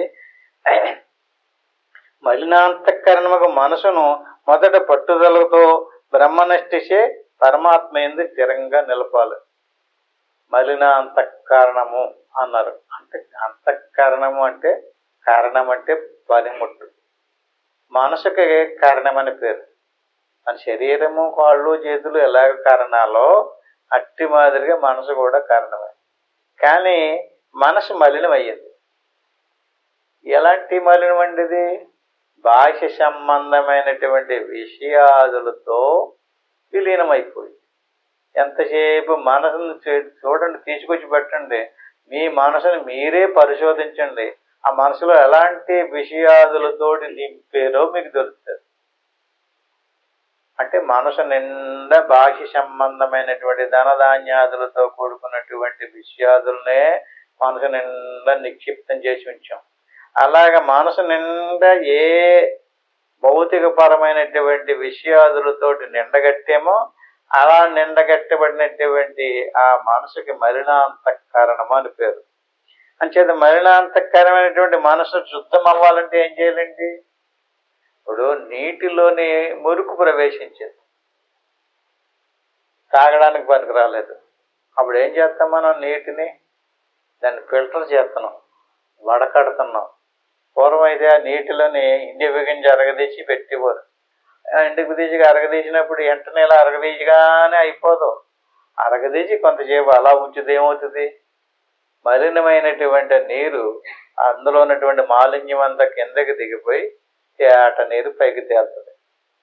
అట్టి మాదిరిగా మనం వదలకుండా సాధన చేస్తే మలినాంతఃకరణమైనటువంటి మనసు శుద్ధాంతఃకరణంగా మారుతుంది. అంటే ఆ మనసులో ఉన్నటువంటి మాలిన్యం పోవడమే శుద్ధాంతఃకరణం. శుద్ధాంతఃకరణానికి బుద్ధి అని పేరు. ఇందాకైనా ఏం చెప్పాడు? మనసుని ఇచ్చేయమన్నాడు, బాగానే ఉంది. అంటే వాళ్ళని మలినమైనటువంటి మనసు నుంచి మళ్ళీ నువ్వు మార్చాలి. ఎందుకంటే దేవుడేపుకి తిప్పి దేవుడికి నివేదన చేస్తే వెంటనే మళ్ళీ మన ఇంట్లోకి వచ్చేస్తుంటుంది అది. ఎందుకని? శుద్ధం అవ్వలేదు. శుద్ధం అయితే పట్టుకుంటుంది. చూడండి, మట్టి ముద్దని పిసికి గోడనేసి కొడితే ఉంటుంది. ఎందుకని? అలా పట్టుకునే గుణం దానికి ఉంది. మలినమైనటువంటి మనసు దేవుడి మీద ఇసిరి కొట్టేమనుకోండి, పట్టుకోదు. వెంటనే తిరిగి మళ్ళీ బంతినిచ్చి కొడితే ఎలాగైతే ఎవరు కొట్టాడో వాడి దగ్గరికి ఎలా బంతి వచ్చేస్తుందో అట్టి మాదిరిగా మనసు వచ్చేస్తుంది. అంచేత మనసుని ఏం చేయాలి? ముందు మార్చాలంటే శుద్ధం చెయ్యాలి. అలాగా కదపకుండా ఉంచితే నీరు ఎలాగైతే శుద్ధం అవుతుందో మన మనసు కూడా అలా శ్వాసను గమనిస్తూ ఉంటే శుద్ధం అవుతుంది. శుద్ధమైనటువంటి మనసుని బుద్ధి అంటారు, మలినమైనటువంటి బుద్ధిని మనసు అంటారు. ఏంటి? ఒకటే. శుద్ధమైన మనసుని బుద్ధి అంటారు, అదే మలినమైపోయినటువంటి బుద్ధిని మనస్సు అంటారు. అంటే బుద్ధి ఎప్పుడైతే మార్పు చెందిందో, అంటే మనసు బుద్ధిగా ఎప్పుడైతే మార్పు చెందిందో భగవంతుని పట్టుకొని ఉండడానికి దానికి అవకాశం ఉంది. ఎందుకంటే బుద్ధిగా మారినప్పుడు అది శుద్ధ సాత్వికృషి నా యందు ప్రవేశించబడడానికి అర్హత ఏర్పడింది. బుద్ధిని మార్చకుండా ప్రవేశపెడితే, అందుకని మనం పదే పదే చెప్పుకుంటాం, మన గుణాలను కూడా కొంత మార్చుకోవాలి. ఎందుకంటే మనం కోరుకునేది ఏంటి? పరమ ప్రయోజనం, మోక్షం. దేవుడిని కోరుకుంటున్నాం, దేవుడు అయిపోవాలనుకుంటున్నాం. అనేక కోటాను కోట్ల యుగాల నుంచి జన్మ మరణాలు పొందుతూ పాపకర్మలో పుణ్యకర్మలో చేసి సుఖ దుఃఖాలు పొందుతున్నాం కదా. మరి ఎంత మనసు మారాలి మనకే? అలా మనసు మారినటువంటి వాడికి శుద్ధ సాత్విక బుద్ధి ఏర్పడింది అనుకోండి, అప్పుడు పరమాత్మ యందు ప్రవేశపెట్టడానికి అర్హత వచ్చింది మనకి. మనసునే ప్రవేశపెడితే ఉండదు, వచ్చేస్తుంటుంది. అందుకని మన సాధనలో కూర్చోమన్నప్పుడు మీరు చెప్పినట్టుగానే కూర్చుంటున్నాం కానండి, అసలు మనసు అసలు ఉండడం లేదండి, వచ్చేస్తుందండి అంటున్నారు కదా. ఎందుకు వచ్చేస్తుంది? శుద్ధం అవుతులేదు, అది అవుతులేదు కదా అని చెప్పేసి వదిలేయకుండా పట్టుదల ఎక్కువగా. అలా కాకుండా ఇంకా బాహ్య ప్రపంచానికి సంబంధించిన విషయాలను మరింత బాగా కూరేస్తున్నాం అనుకోండి మనసులోని, ఇంకా అసలు సమస్య లేదు, ఇంకా జన్మే సాధ్యం కాదు. అంటే అది కొంత కొంత కొంత కొంత తగ్గించుకుంటూ రావాలి. అలా తగ్గించుకుంటూ మనసులో ఉన్నటువంటి విషయాదుల్ని పూర్తిగా తీసేస్తే అప్పుడు మనసు కొంచెం శుద్ధం అవుతుంది. అప్పుడు బుద్ధిగా మారుతుంది. బుద్ధిగా మారినటువంటి దాన్ని పరమాత్మలో ప్రవేశపెట్టాలి. అలా ప్రవేశపెట్టినప్పుడు మనకి బ్రహ్మాకార వృత్తి ఏర్పడుతుంది. బ్రహ్మాకార వృత్తి అంటే ఏంటండి? అంటే ఏ పరమాత్మ స్వరూపం అయితే ఉందో ఆ పరమాత్మ స్వరూపం బుద్ధిలో ప్రవేశించదు. అంటే ఉదాహరణకి ఇప్పుడు కాలినటువంటి కొలుములో ఇనప గుండును ప్రవేశపెట్టాం. ఇనప గుండునంతటా ఏం ప్రవేశించింది? నిప్పు ప్రవేశించింది. అట్టి మాదిరిగా మన మనసు బుద్ధిగా మారినప్పుడు బుద్ధి పరమాత్మలో ప్రవేశింపజేసినప్పుడు బుద్ధిలో పరమాత్మ స్వరూపం తాలూకు లక్షణాలన్నీ బుద్ధిలో ప్రవేశించాయి. అంటే బుద్ధి శుద్ధమైంది గనక. ఇనపగుండులో అగ్ని ఎలా ప్రవేశించిందో బుద్ధిలో ఆత్మ యొక్క లక్షణాలన్నీ ప్రవేశించాయి. అప్పుడు దాన్ని ఆత్మాకార వృత్తి అంటారు. అంటే అంతఃకరణం అంతర్ముఖ వృత్తిలో ఆత్మాకారంగా పరిణమించినప్పుడు దాన్ని బ్రహ్మాకార వృత్తి అంటారు, లేక ఆత్మాకార వృత్తి అంటారు. అప్పుడు ఆత్మాకార వృత్తి కనుక ఎవడికి కలిగిందో వాడు ఉద్ధరింపబడిన వాడయి సంసార సాగరము నుండి వీధికి ఎత్తబడి పరమాత్మ సాక్షాత్కారాన్ని పొందుతాడు, అర్హుడు అయ్యాడనమాట. అంటే ఇనపగుండులో ప్రవేశించినటువంటి నిప్పుకి అసలు నిప్పుకి భేదం లేదు. అంటే బుద్ధి శుద్ధం కాకపోతే ఆత్మ అందులో ప్రవేశించదు. అందుచేత దాన్ని ఆత్మాకార వృత్తి. ఈ రకంగా శుద్ధ బ్రహ్మమగు నాయందే ప్రత్యేగాత్మ స్వరూపుడవయి అభేదముగా ఉండగలవు. అప్పుడు దానికి దీనికి భేదం లేదు, రెండు ఒకటే. అందులో ఉన్నటువంటి నిప్పు ఇందులో ఉన్నటువంటి నిప్పు ఒకటే. ఎప్పుడు తెలిసింది? నిప్పులో అగ్ని ప్రవేశించినప్పుడు ఇనపగుండులో నిప్పు ఎలా ప్రవేశించిందో బుద్ధినందంతటా అఖండానంద స్వరూపం ప్రవేశించింది. బుద్ధిలో ప్రవేశించినప్పుడే మనకు ఆనందం గోచరం అవుతుంది, జ్ఞానం గోచరం అవుతుంది, హాయిగా సుఖంగా బ్రహ్మాండంగా ఉంటాం. అటువంటి ఆ ఆత్మలో ఉండడానికి అవకాశం ఏర్పడింది. అంచేత స్థూలా విద్యుచే ఘటాకాశము మరుగుబడి మహాకాశ ప్రతిబింబం వలె తోచుడియు, ప్రత్యేగాత్మ మూలా విద్యుచే మరుగుబడి జీవ సృష్టి పదార్థముల వలె తోచుడియు, పరమాత్మ మూలా విద్యుచే మరుగుబడి ఈశ్వర సృష్టి పదార్థం వల్లే తోచుడియు, రాడు తోలా విద్యుచే మరుగుబడి పాముగా తోచుడియు, శుక్తి రజిత దారు పురుష మరు మరీషిక గగన నీలతలను ఇవన్నీ కూడా స్వరూపాధ్యాసలు. స్వరూపాధ్యాస సంసర్గాధ్యాస ఈ వేదాంత పారిభాషిక పదాలు. స్వరూపాధ్యాస మరొకసారి చూద్దాం. ఇప్పుడు ఇనపగుండులో నిప్పు ప్రవేశించింది. ఇనపగుండు నిప్పు కాదు, నిప్పు వేరు, ఇనపగుండు వేరు. ఇనపగుండులో నిప్పు ప్రవేశించింది కదండి. ప్రవేశించినటువంటి నిప్పు ఎలాగుంది? ఇనపగుండు అంటే దాన్ని స్వరూపాధ్యాస అంటారు. అంటే ఇక్కడ ఇనపగుండం కాదు తీసుకోవచ్చింది, ఇనపగుండులో ప్రవేశించినటువంటి నిప్పును తీసుకోవాలి. అట్టి మాదిరిగా శుద్ధమైనటువంటి బుద్ధిలో మన ఆత్మ ప్రవేశించబడుతుంది అనమాట. అంటే ఇప్పుడు ఘటాకాశం ఉంది, ఘటాకాశంలో నీళ్లు పోసాం, ఘటంలో పోసినటువంటి నీటిని, ఘటంలో పోసినటువంటి నీళ్లు ఘటంలో ఉన్నటువంటి ఖాళీని మరుగుపరిచింది. అదొక ఉపమానం. అంటే అలాగే ఏమైంది? దానికి స్థూలా విద్య అంటారు. అంటే ఘటాకాశాన్ని మరుగుపరిచి నీటిలో ఉన్నటువంటి ప్రతిబింబించిన ప్రతిబింబమే ఆకాశం వల్ల చూపించింది. అంటే అక్కడ ఏం తెల్లదు మనకి? ఘటంలో ఉన్నటువంటి ఖాళీ తెల్లదు. ఘటంలో ఉన్నటువంటి ఖాళీ తెలియాలంటే నీరు తీసేయాలి. నీరు తీసేస్తే ఘటంలో ఉన్నటువంటి ఖాళీ స్పష్టంగా తెలుస్తుంది. అట్టి మాదిరిగా ప్రత్యేగాత్మయందు ఈ అవిద్య ప్రవేశించి ఆత్మస్వరూపాన్ని మరుగుపరిచి అవిద్యా స్వరూపమే మన స్వరూపంగా చూపెడుతుంది. ఇవన్నీ కూడా అధ్యాసలు. అధ్యాసలను వదులుకొని పరమార్థ సత్త ఏదైతుందో వ్యవహారిక ప్రాతిభాషిక సత్త గల వస్తువులందు ప్రాతిభాషిక వస్తువులను వస్తు ధర్మములను నధ్యస్థమయ్యనని స్వరూపాధ్యాస. దాసాని పుష్పపుట యొక్క ఎర్రతనము మాత్రమే స్ఫటికమునందు అధ్యస్థమొకట సంసర్గాధ్యాస. ప్రత్యేగాత్మయందు సచ్చిదానందము అహంకారమున ప్రతీతమొకటియు అర్థమున ముఖ సంబంధం చే ముఖ ప్రతిబింబ ప్రతీతియు ప్రత్యేగాత్మ అహంకారమును అధ్యస్థము కాక ప్రత్యేగాత్మ సచ్చిదానంద లక్షణములు అధ్యస్థమైతే అహంకారమే సచ్చిదానంద లక్షణ యుక్తమని తోచు ప్రతీతియు సంసర్గాధ్యాసం. సంసర్గము సంబంధము చేరిక. అంటే మందార పువ్వు దగ్గర స్ఫటికమని పెడితే రెండు పక్క పక్కనుంటే ఈ ఎర్రదనం స్ఫటికమణిలో ప్రవేశించి స్ఫటికమణి కూడా ఎర్రగా కనిపించింది అనుకోండి, దాన్ని సంసర్గాధ్యాస అంటారు. అంటే మన మనసు లేక మన బుద్ధి ఆత్మ పక్కన ఉండడం వల్ల ఆత్మ యొక్క లక్షణం బుద్ధిలో ప్రవేశించి బుద్ధి కూడా ఆత్మ వలే గోచరం అవుతుందట. అంటే రెండు వస్తువులు విడివిడిగా నుండును. వస్తువుల పరస్పరం ఒకదాని అందు ఇంకొకటి అధ్యాసం ఒకటి లేదు. వస్తువులు సంబంధం చే వస్తువులందున్న విశేషములు మాత్రం అధ్యస్థం ఒకటి సంసర్గాధ్యాసం, సంబంధాధ్యాసము. ప్రత్యేగాత్మ ఎందరి అచ్చిదానందము అహంకారము అధ్యస్థమైనట్లు అనాత్మ ఎందలి అసజ్జడ దుఃఖ ద్వైతములు ప్రత్యేగాత్మ ఎందు అధ్యస్థం ఒకట సంబంధాధ్యాసం. అంటే ఇప్పుడు శరీరానికి సంబంధించినటువంటి రోగాలు, మనసుకు సంబంధించినటువంటి ఈతి బాధలు, ఉండడము లేకపోవడం మొదలైనటువంటి ఏమైతే ఉన్నాయో అవి మన స్వరూపంలో అధ్యస్థం అవుతున్నాయి.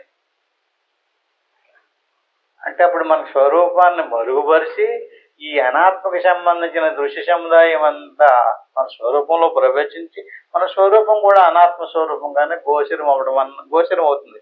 ఇదంతా అనాత్మ సంబంధమే.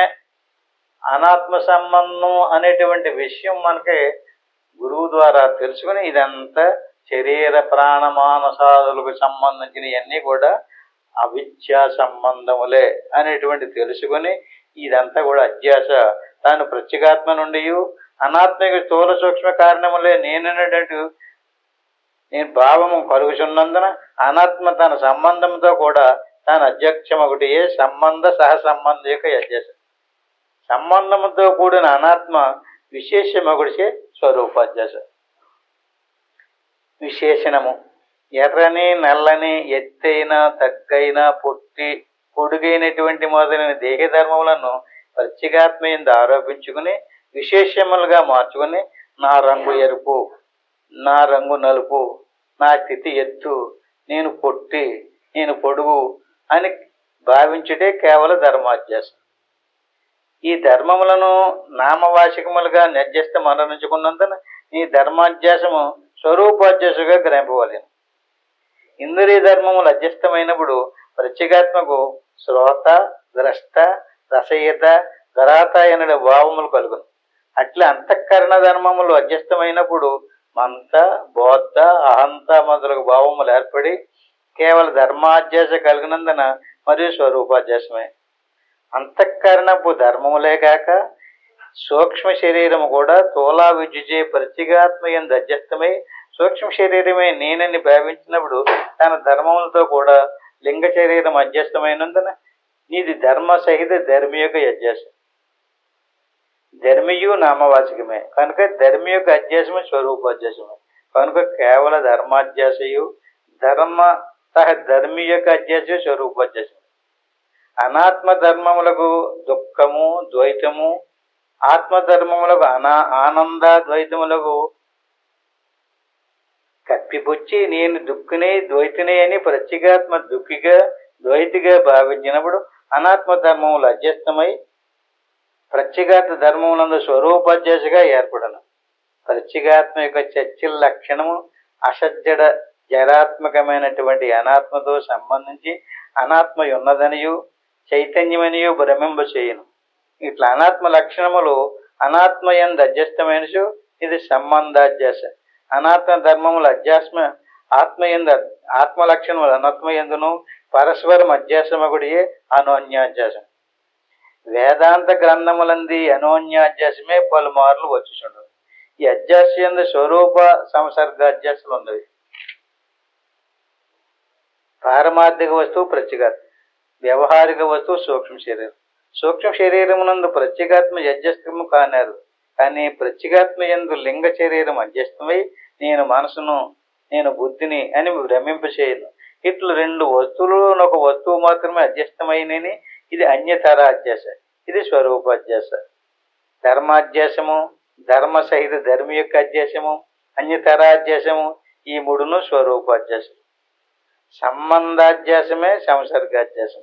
సంబంధ సహ సంబంధాధ్యాసమునందును అనోన్యాధ్యాసమునందును సంసర్గ స్వరూపాధ్యాసమును సర్వమునున్నది. జీవేశ్వర సృష్టికి నీ అధ్యాసలను సర్వాధిష్టాన బ్రహ్మజ్ఞానం వృద్ధి అని నిశ్చయించుకుని బ్రహ్మమునకు నాయందే నీ మనసును నిలుపుము. మనసుతో శ్వాసపై నిగాయించినట్లు బ్రహ్మంపై నిగాయించుము. కొంత చేపటికి నీ మనసునందుల మాలిన్యము పోయి శుద్ధమై బుద్ధిగా మారును. అట్టి బుద్ధిని బ్రహ్మమునకు నాయందే ప్రవేశింపజేయము. దేవునిపై నిశ్చలముగా నిగాయించి అప్పుడు బ్రహ్మ చైతన్యమే తనలో చేర్చుకున్నాడు. నివేశ్యత ఇది నివేశ. వివిష్యతే ప్రవేశింపబడిన ఇది నివేశం. దేవుడునకు నాయందే నివసింపగలవు, ఉద్ధరింపబడదువు, సందేహమే లేదు. ఉభయకోటో వశో చేతైతే సంచేహ, ఉభయకోటో ఉభయకోటి ఎందును సంచితే ఉండునిది సంచయము. కులటతై వక్రమై ఉండిన ఇది కోటి, అభిప్రాయ భేదము లేక ఉండుటే నిస్సంచయం. అనుభవమునకు వచ్చుడిచే రెండవ కోటి ఎందు చేరక ఒకే పక్షమునుండును. ఈ రకంగా సమస్త సందేహాలు నివృత్తి కావాలని ఇప్పుడు చెప్పినటువంటి అన్ని కూడా కొంచెం కఠినమైనటువంటి విషయాలు వచ్చినాయి. ఇక్కడ వేరే ఇంకో సందర్భంలో దాన్ని మళ్ళీ చెప్పుకోవాలి. అది చిత్తం సమాధాతం అశక్నోషి మైస్థిరహం అభ్యాస యోగనతతో మామిక్షేప్తం ధనంజయ. ఇది ఒకేసారి రాదు కనుక అభ్యాస యోగంతో దీన్ని జాగ్రత్తగా తెలుసుకోవాలి. ఇది తెలుసుకోవడానికి వచ్చేవారు ఈ శ్లోకాన్ని ఇంకా వివరం తెలుసుకుందాం. ఇంతతో ముగించుకుందాం. హరిభూమి ఆత్మబంధువులారా, ఇవన్నీ చదవకపోయినా ఇప్పుడు చెప్పినటువంటి ఈ శ్లోకాలని 6, 7, 8 శ్లోకాలను బాగా కంఠస్థం చేయండి. వచ్చే వారం మరొకసారి బాగా